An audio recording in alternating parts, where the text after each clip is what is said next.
सत्य वचन की राह पर चलें हम सदा। यीशु का साथ हो रहे हमारी हर दुआ।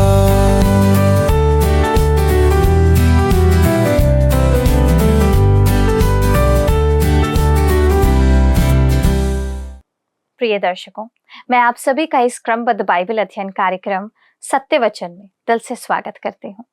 मित्रों, यहाँ हम प्रकाशित वाक्य की पुस्तक का गहन अध्ययन कर रहे हैं और आज हम अध्याय 2 पद 1 पर अपने ध्यान को केंद्रित करेंगे। वह क्षण जब प्रभु यीशु मसीह इफिसुस की कलीसिया से सीधे बातें करता है, तो आइए देखें कि ये कोई साधारण संदेश नहीं है।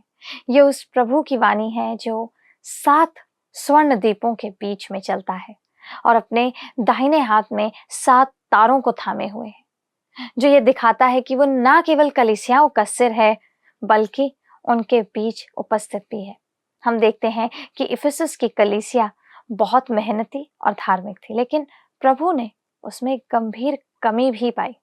अब प्रश्न ये है कि क्या वो कमी आज हमारे जीवन में भी है? प्रिय मित्रों, आप सभी को हमारे मुक्तिदाता और फिर से आने वाले प्रभु यीशु मसीह के पवित्र और महिमामय नाम में प्रेम भरा नमस्कार। दोस्तों, आशा है आप सुरक्षित और आनंदित हैं तथा आज के अध्ययन के लिए तैयार बैठे हैं। मेरा विचार है दोस्तों कि आप प्रकाशित वाक्य की पुस्तक के मनन के लिए उतने ही उत्सुक हैं जितना मैं हूं। हमने पिछले प्रसारण में पहले अध्याय को समाप्त किया था, जो प्रभु यीशु मसीह को कलीसिया के बीच सेवा में प्रकट करता है। वह जो न केवल हमें बचाता है पर हमारा परीक्षण भी करता है। वही कलीसिया की देखभाल करता है, क्योंकि वही है जो कलीसिया अपने साथ इस पृथ्वी से ले जाने वाला है। वही चुनेगा कि कौन कौन उस कलीसिया में उसके साथ बादलों पर उठाए जाएंगे। तो चलिए दोस्तों, हम आगे बढ़ते हैं और अध्याय 2 और अध्याय 3 के परिचय को देखते हैं, क्योंकि कलीसिया के विश्वासियों के लिए यही सबसे महत्वपूर्ण भाग है। यदि आप कलीसिया के सदस्य हैं, विश्वासी हैं, तो अध्याय 2 और अध्याय 3 हम सभी के लिए इस पृथ्वी पर एक बहुत ही महत्वपूर्ण अंश है। इसके साथ ही हम उस भाग में आ जाते हैं जो कलीसिया से संबंधित है, जिसे मसीह की देह कहा जाता है। हम जानते हैं दोस्तों कि मसीह ने कलीसिया से प्रेम किया और उस कलीसिया के लिए अपना प्राण दे दिया। कलीसिया विश्वासियों का देह है, जिसे परमेश्वर पिता ने मसीह यीशु को दिया है, और उसी के लिए प्रभु यीशु मसीह यूहन्ना 17 अध्याय में महायाजकीय प्रार्थना करता है। मित्रों, आप इस बात को देखेंगे कि अध्याय 3 के बाद कलीसिया यहाँ पर अनुपस्थित है और हमें वचनों में दिखाई नहीं देती है। अध्याय 3 तक कलीसिया का उल्लेख 19 बार किया गया है, परंतु अध्याय 4 से लेकर अध्याय 20 तक, अर्थात श्वेत सिंहासन के न्याय तक, एक बार भी इसका उल्लेख किया नहीं गया है। अब आपकी स्वाभाविक प्रतिक्रिया होगी कि कलीसिया अगर है तो गई तो कहाँ गई। इस दौरान दोस्तों, कलीसिया कहाँ विद्यमान होगी?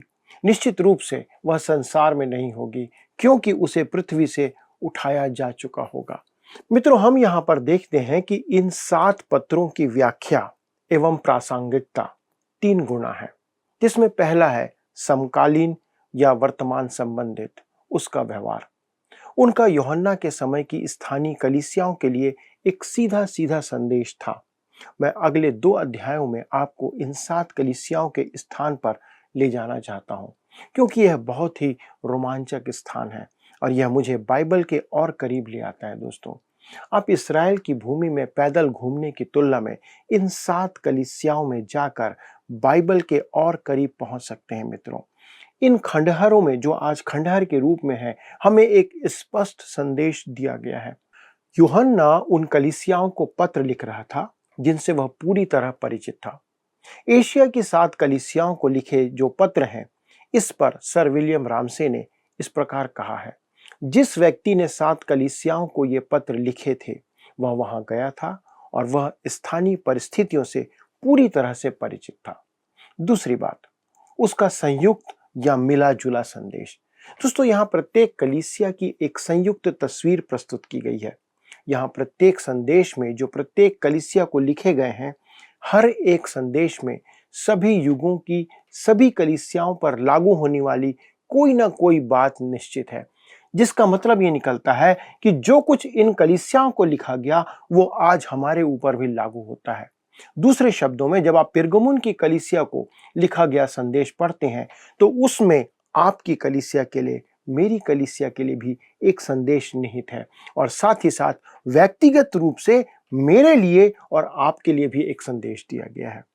तब तीसरा है कालक्रम या समय के क्रम अनुसार जो संदेश इन्हें दिया गया। मित्रों, इन 7 पत्रों में कलीसिया का विस्तृत इतिहास दिया गया है, अर्थात पिंतीकुस्त से परोसिया तक।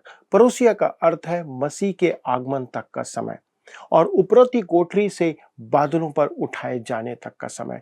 इन सारे समय के अंतर्गत में जो संदेश है, यह कलीसिया के इतिहास के 7 अलग अलग युगों को प्रकट करता है। इफिसुस प्रेरित कलीसिया का प्रतिनिधित्व करती है। लौदीकिया धर्म त्यागी कलीसिया का प्रतिनिधित्व करती है। दोस्तों, यह भविष्य सूचक चित्रण काफी हद तक पूरा हो चुका है जो कि समय के साथ हुआ था, और अब कलीसिया का इतिहास बन चुका है जो इन अध्यायों को अत्यंत उल्लेखनीय बनाता है। दोस्तों, अब मैं इन 7 पत्रों में प्रभु यीशु द्वारा उपयोग की गई या उपयोग में ली गई रूपरेखा को आप पर प्रकट करना चाहता हूं या प्रस्तुत करना चाहता हूं। पहला है, पहले अध्याय में महिमामय प्रभु यीशु मसीह के दर्शन के कुछ अंश हैं जिसे यूहन्ना प्रत्येक कलीसिया को लिखते समय प्रस्तुत करता है।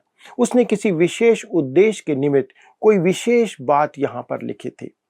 दूसरी बात, वह पत्र प्रत्येक कलीसिया के दूत अर्थात संदेश वाहक को लिखा गया था।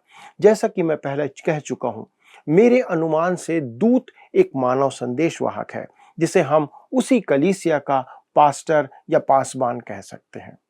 तीसरी बात, वह प्रत्येक कलीसिया को यह कहते हुए आरंभ करता है, मैं तेरे काम को जानता हूं, परंतु किसी किसी पत्र में यह संदिग्ध है। चौथी बात, सबसे पहले वह उसके लिए प्रशंसा के शब्दों को कहता है या उपयोग करता है, तदुपरांत वह उनके ऊपर दोषारोपण करता है, परंतु स्मरना और फिलाडेल्फिया पर वह दोषारोपण नहीं करता है।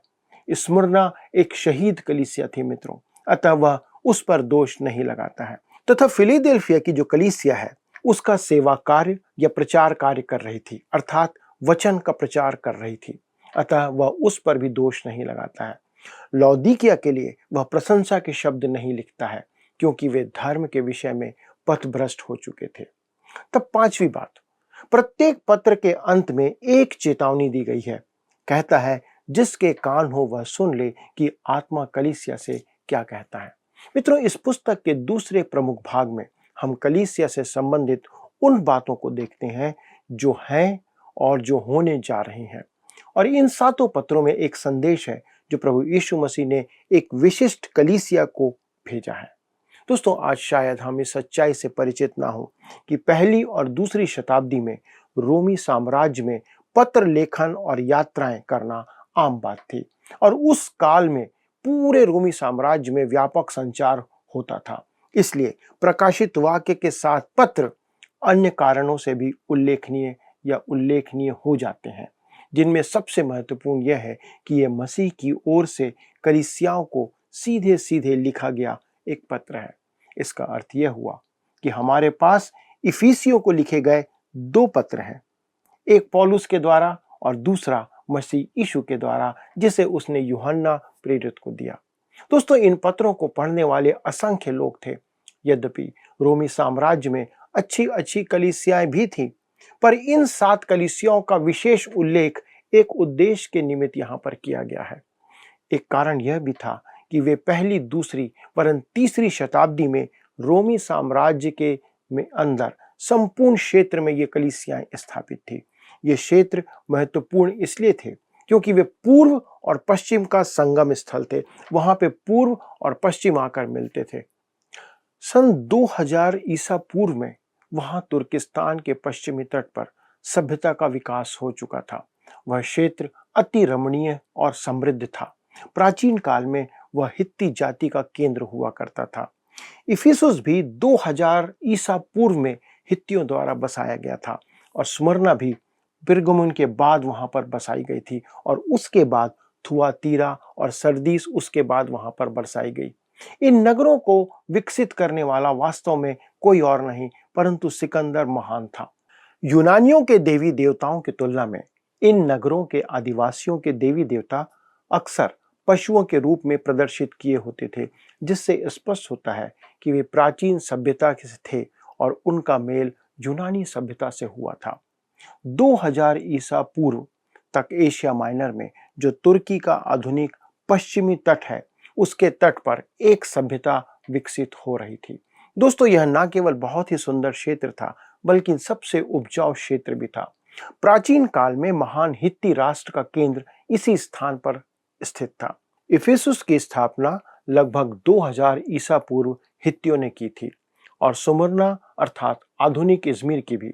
पिरगमुन की स्थापना बाद में हुई और फिर थुआतीरा और सरदीस की स्थापना।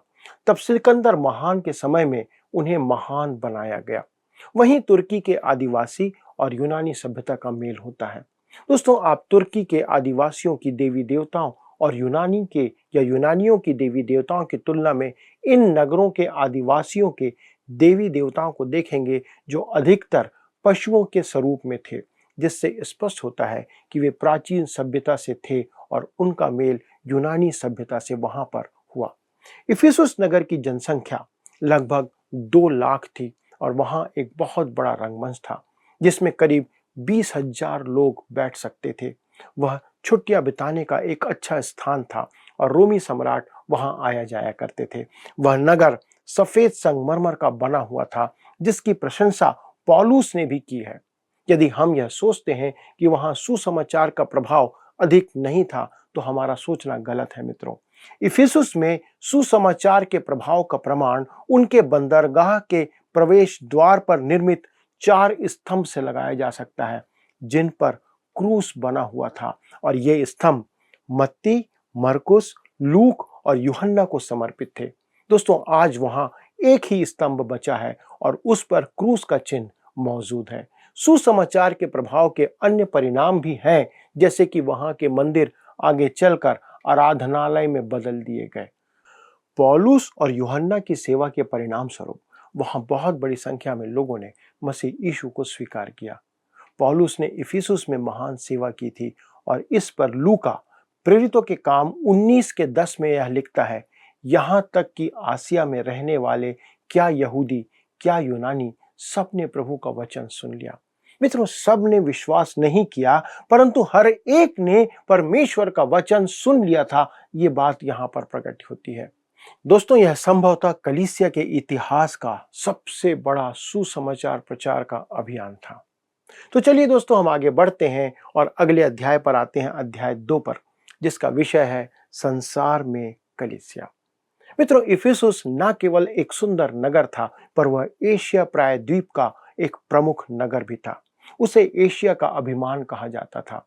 किसी ने उसे एशिया की ज्योति भी कहा है। वह धार्मिक और आर्थिक दोनों आस्थाओं का केंद्र था, जिसने पूर्व और पश्चिम अर्थात एशिया और यूरोप दोनों को प्रभावित किया था। जब पौलुस इफिसुस के बंदरगाह पर उतरा, तो उसने बुलेवार्ड बंदरगाह को देखा, जो पूरी तरह से सफेद संगमरमर से बना हुआ था। जैसे जैसे वह शहर की ओर बढ़ता गया, उसने तरह तरह की खूबसूरत इमारतें, मंदिर और दुकानें देखी। बुलेवार्ड पर चढ़ते हुए उसके दाहिनी ओर एक बड़ा बाजार था और उसके आगे एक पहाड़, और उस पहाड़ के किनारे रंगमंच था, जिसमें 20,000 लोग बैठ सकते थे। उसके बाईं ओर एक विशाल रंगशाला थी, जिसमें 1 लाख से अधिक लोग एक साथ बैठ सकते थे। कभी कभी इफिसुस में 10 से 20 लाख तक लोग इकट्ठे होते थे। दोस्तों, यहीं पर पौलुस ने अपनी सबसे बड़ी सेवा की थी और यहीं पर बाद में यूहन्ना आकर यहाँ की कलीसिया का पास्टर या पासवान बना। मित्रों, नगर का आरंभिक विकास डायना के मंदिर से आरंभ हुआ था, क्योंकि वहां के प्राचीन निवासी डायना की देवी के उपासक थे। पहला मंदिर तो समुद्र के किनारे था और नीचे होने के कारण उसके लकड़ी के फर्श पर समुद्र का पानी टकराता था, परंतु धीरे धीरे नदियों द्वारा लाई गई मिट्टी से मंदिर का निचला भाग भर गया और सिकंदर महान के समय वहां पानी नहीं था। वहां नदियों के पानी में इतनी मिट्टी होती थी कि पानी गाढ़ा होता चला गया। जिस रात सिकंदर का जन्म हुआ था, उसी रात वह मंदिर जल गया। इफिसुस जीतने के बाद सिकंदर ने देखा कि वहां का बंदरगाह नदियों द्वारा लाई गई मिट्टी से भर रहा है, तो उसने वह नगर अपने सेनापति को दे दिया और उसके सेनापति ने निवासियों को ऊंचे स्थान पर बसा दिया। इफिसुस के खंडहर आज वहीं ऊंचे पर देखने को हमें मिलते हैं। पौलुस ने इसी नगर में सुसमाचार सुनाया था। डायना के पुराने मंदिर की नींव लकड़ी के कोयले और जानवरों की खाल से भरी हुई थी और सिकंदर महान ने डायना के नए मंदिर का निर्माण कराया, जो प्राचीन संसार का एक अजूबा बन गया। उसमें करीब 56 फुट ऊंचे 100 से अधिक स्तंभ थे, जिनमें से करीब 36 स्तंभ हाथों द्वारा तराशे गए थे तथा उसके स्तंभ और फर्श संगमरमर के थे। दरवाजे सरू की लकड़ी के थे और सीढ़ियां टापू से लाई गई सरू की लकड़ी द्वारा बनाई गई थी। वह मंदिर विश्व बैंक के समान काम करता था, जहां बहुत पैसा जमा था। दोस्तों, वहां पर चित्रकला प्रदर्शनी का कक्ष भी था। उसमें बड़े बड़े प्रसिद्ध कलाकारों की चित्रकला रखी हुई थी। बैजनी पर्दे के पीछे डायना की मूर्ति लगी हुई थी।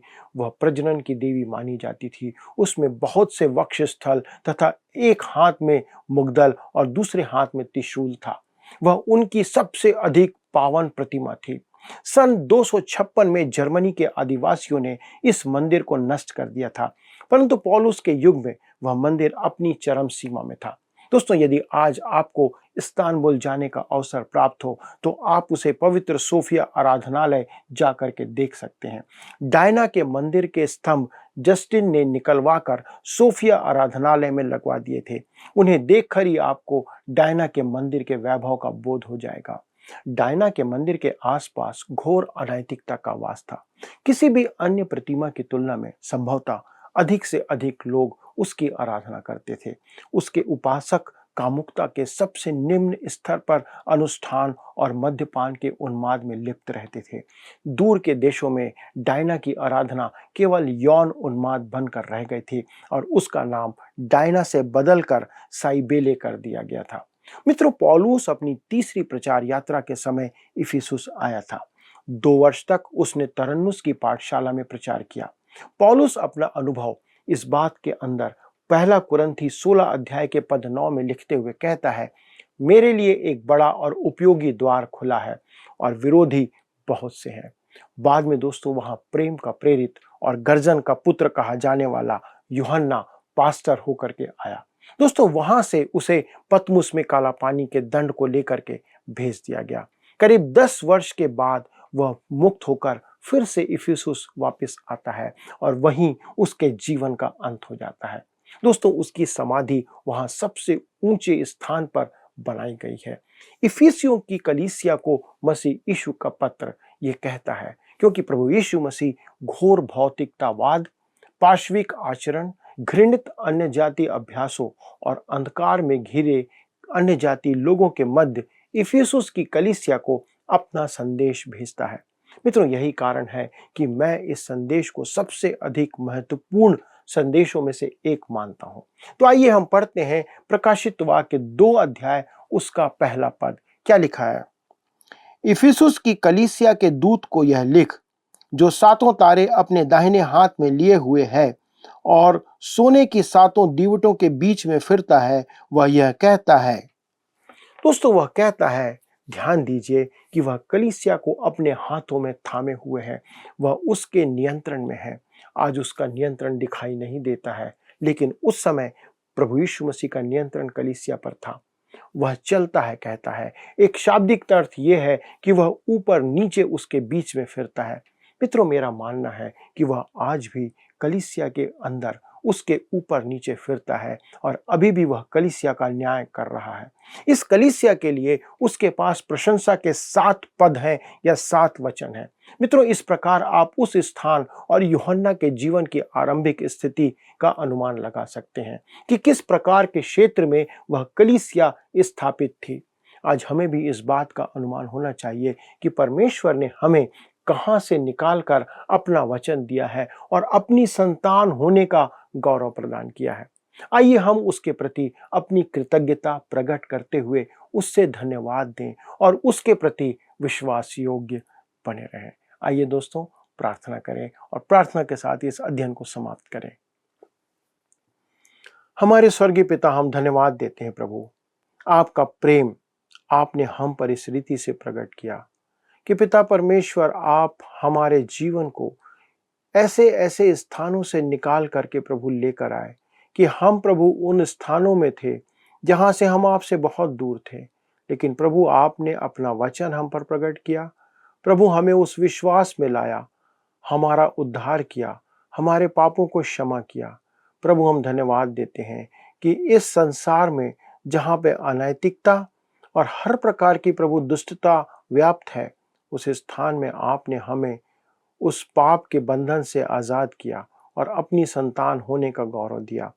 प्रभु हम धन्यवाद देते हैं कि आपने हमसे प्रेम किया है। हमारे सभी दर्शकों के लिए विनती करते प्रभु, आप दया करें, करुणा करें, अनुग्रह करें कि प्रभु वो इस प्रेम में आपके साथ बने रहें। धन्यवाद देते हैं पिता परमेश्वर, प्रार्थना सुनने के लिए, और प्रभु यीशु क्रिस्त के नाम से इस विनती को मांगते हैं। सुने और अपनी महिमा के लिए ग्रहण करें। आमीन। दोस्तों, मुझे पूरा विश्वास है कि आज का अध्ययन आपके लिए आशीष का कारण था। यदि आपके पास कोई प्रश्न है तो कृपया हमसे संपर्क करने में संकोच ना करें। अगले प्रसारण तक परमेश्वर का अनुग्रह, उसकी दया आप पर बनी रहे। प्रभु आपको आशीष दे। प्रिय दर्शकों, आज के अध्ययन में हमने प्रकाशित वाक्य 2:1 पद में एक महत्वपूर्ण बात को सीखा है। हमने देखा है कि यीशु मसीह स्वयं अपनी कलीसिया के मध्य में चल रहा है। वो देखता है, जांचता है और प्रेम पूर्वक सही भी करता है। इफिसुस की कलीसिया की तरह आज भी बहुत सी कलीसियाएं और विश्वासी कार्य तो कर रहे हैं, लेकिन क्या हमने भी अपना पहला प्रेम छोड़ दिया है? मित्रों, ये पद हमें बार बार याद दिलाता है कि प्रभु केवल हमारे कार्य ही नहीं, हमारे हृदय को भी देखते हैं। अतः समय है कि हम अपने जीवन को जांचें और देखें कि क्या हमारा प्रेम परमेश्वर के प्रति पहला जैसा है या ठंडा हो गया है। यही कारण है कि परमेश्वर कहता है कि तूने अपना पहला सा प्रेम छोड़ दिया है। आइए हम सब परमेश्वर से प्रेम करें और उसमें बढ़ते रहें। यदि आप इस अध्ययन को दोबारा देखना चाहते हैं, सुनना चाहते हैं, किसी के साथ बांटना चाहते हैं, तो आप हमारे YouTube पर वर्ड साउंड्स हिंदी में इसे देख सकते हैं, सुन सकते हैं, किसी के साथ शेयर कर सकते हैं। अधिक जानकारी और प्रार्थना के लिए स्क्रीन पर आ रहे नंबर 9651433397 पर संपर्क कीजिए। हमें आपके कॉल का इंतजार है, प्रतीक्षा कर रहे हैं ताकि आपके लिए प्रार्थना कर सकें। प्रभु आपको आशीषित करे।